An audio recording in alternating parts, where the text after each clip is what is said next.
आपको एक पत्थर के जैसे $100 बिलियन मिले, सिर्फ आपको नहीं, इस प्लेनेट के हर एक व्यक्ति को $100 बिलियन यानी 8 लाख करोड़ रुपए मिले सिर्फ एक पत्थर के जैसे, तो कैसा होगा? ये एक थ्योरी नहीं, सच है। क्योंकि हमारे सोलर सिस्टम में एक ऐसा खजाना छुपा हुआ है जो हमारा इंतजार कर रहा है कि कब हम लोग टेक्नोलॉजी डेवलप करें और उस खजाने को हम अपना बना सके। बात हो रही है एस्ट्रॉइड्स की, जिसमें है आयरन, गोल्ड, प्लेटिनम जैसे कीमती प्रोडक्ट्स, जिसे हम एस्ट्रॉइड माइनिंग टेक्नोलॉजी से अपना बना सकते हैं।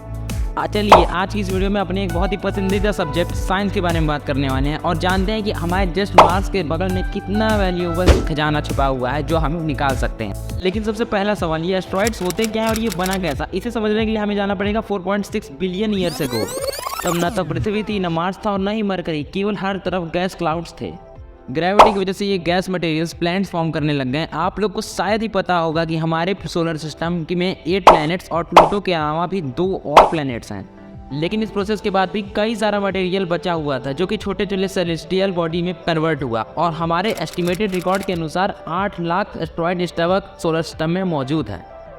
एस्ट्रॉइड्स मेनली 3 टाइप के होते हैं, सी टाइप यानी कार्बोनेसियस एस्ट्रॉइड, एस टाइप यानी कि सिलिकेसियस एस्ट्रॉइड, एम टाइप यानी कि metallic asteroid.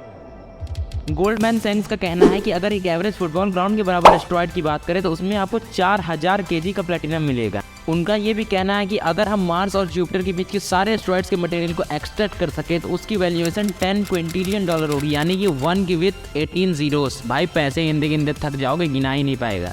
Chapter 2, asteroid mining जरूरी क्यों है हमारे लिए? इसके लिए 3 मेन रीजंस बताता हूँ। पहला रीज़न तो यही है कि पृथ्वी पर रिसोर्सेज बहुत लिमिटेड है। दूसरा रीज़न ये है कि ये रिसोर्स एक्वायर करने के लिए हमें बहुत सारा पॉल्यूशन करना पड़ जाता है, एयर, वाटर और लैंड जैसे कई पॉल्यूशन करने पड़ते हैं और इसके कारण डिफॉरेस्टेशन भी होता है। नंबर 3, जब एस्ट्रॉइड माइनिंग स्पेस में पॉसिबल है तो हमें ये करना चाहिए। एस्ट्रॉइड माइनिंग एक साइंस फिक्शन टेक्नोलॉजी लगती तो बहुत ज़्यादा कठिन है, लेकिन इसके ऊपर रिसर्च नासा ने 1970 में ही कर दिया था। इनफैक्ट 2015 में यूएस प्रेसिडेंट बराक ओबामा ने एक लॉ कंपोज किया था जिसके तहत यूएस सिटीजन सेलेस्टियल बॉडी को ओन कर सकते हैं। इसका मतलब टेक्निकली एस्ट्रॉइड माइनिंग टेक्नोलॉजी की शुरुआत हो चुकी है। चैप्टर 3, एस्ट्रॉइड माइनिंग होगा कैसे? एस्ट्रॉइड माइनिंग हमारे लिए नेसेसरी है और इसे हमें करना पड़ेगा। चलिए 3 स्टेप में समझते हैं कि एस्ट्रॉइड माइनिंग होगा कैसे। स्टेप 1, पहले स्टेप में एस्ट्रॉइड को कैप्चर किया जाएगा। स्टेप 2, माइनिंग शुरू होगा सोलर रिफ्लेक्टर के साथ। इस मशीन के दोनों साइड बड़े बड़े सोलर रिफ्लेक्टर लगे होंगे जो एनर्जी को एस्ट्रॉइड पर कंसंट्रेशन करते रहेंगे और एनर्जी शुरू होगी। स्टेप 3, इस स्टेप में इस एस्ट्रॉइड के छोटे छोटे टुकड़े आइस एक्सप्लोरर में कैप्चर किए जाएंगे और इसे ट्रांसपोर्ट किया जाएगा। ये तीनों स्टेप बोलने में जितना आसान है, करने में उतना ही कठिन है। इन स्टेप्स को फॉलो करना बहुत कठिन है और इसे हमें समझना पड़ेगा। कुछ ही समय पहले हमने अबू धाबी स्पेस डिबेट में स्पेस सेक्टर से जुड़े रिवोल्यूशंस के बारे में जाना।